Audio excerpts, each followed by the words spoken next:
Welcome to the 2016 season launch edition of CreekersTV, and we're very lucky to have our main guest speaker for the day, Angela Pippos, journalist in the past, newsreader in the past, and now, Angela, we're happy enough to say, well, a guest speaker at Diamond Creek season launch and an upcoming author once again on women's sports equality. I'm really busy at the moment, yes. Great to be here, thanks for having me. I've had a terrific day. The club has got such a fantastic vibe. The buzz in the room was awesome, and I feel really inspired. I was looking forward to coming, and I'm going to be leaving with a real spring in my step tonight. Okay. Now, one of the things you talked about in promoting your upcoming book, which is on a combination of women, sport and equality, you talked, the book was originally going to be an angle circle. It was going to be about the unjust nature of inequality that manifested itself in women's sport.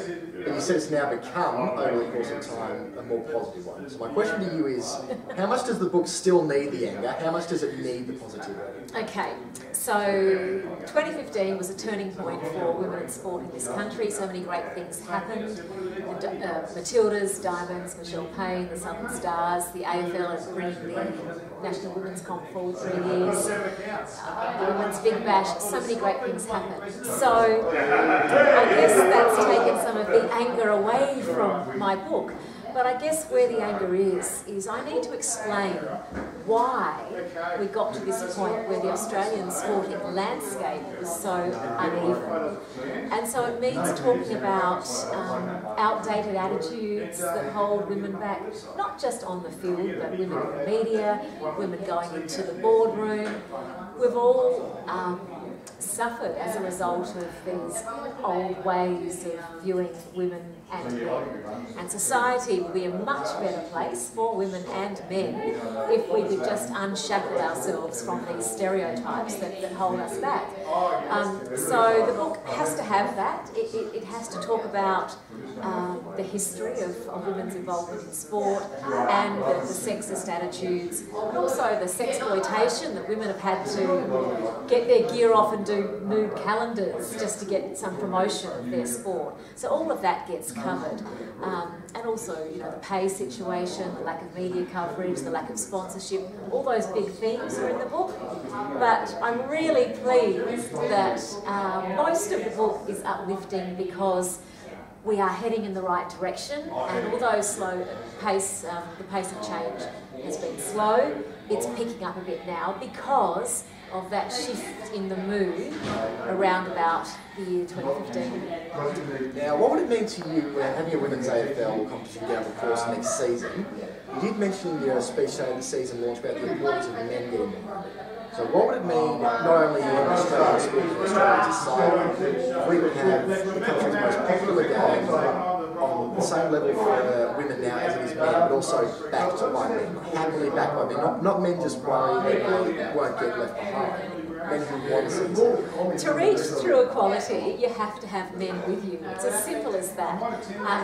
It's no good me just preaching to the converted, talking to my sisters about this problem. We need to bring men with us, and as I said, society would be a much happier and better place if we were all allowed to do what we want to do.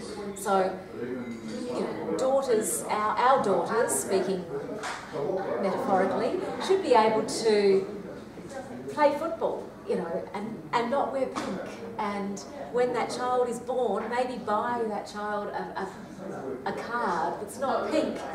You know, there are things that we do because we have been socially conditioned to do them a particular way. So to change all of that, you need men and women to work together. It's pretty simple. And I think with sport, half the battle is getting men to come and watch women's sport. Meg Lanning, you know, a number of men I know hadn't seen women play cricket at that level. As soon as they saw her and others in the Australian team, they quickly forgot about their views of women's sport being boring, you know, not entertaining enough, not fast enough, not exciting enough. All those stereotypes are not true. You've got to just get off your bum and go and watch women play sport. And that's when things will change. And of course there will be people out there with rusted on views about women in sport. I'm not so concerned about them because you know, they will go off into the next world. I would rather see the next generation come through with a better appreciation of girls and women who play sport. And that's what my book's about, and I'm going to give it a plug. That's why I am releasing the book around Father's Day, because I'm thinking about dads with daughters when I'm writing this book, and I want this book to be as much for them as it is for the sisterhood. The sisterhood will always back my arguments. What I want to do is gently and with a sense of humour in my book bring men into the equation. And I've enjoyed writing it, you know, it's been a whole lot of fun, and it's been inspiring, you know, and today, being here at the Creekers is part of that story. It's been terrific. Well, Angela, best of luck with the book, but also thank you for coming along today to the season launch. And we hope we can continue to see you in the future, and we can work towards the goal of women's sport and equality together. Fantastic, thank you.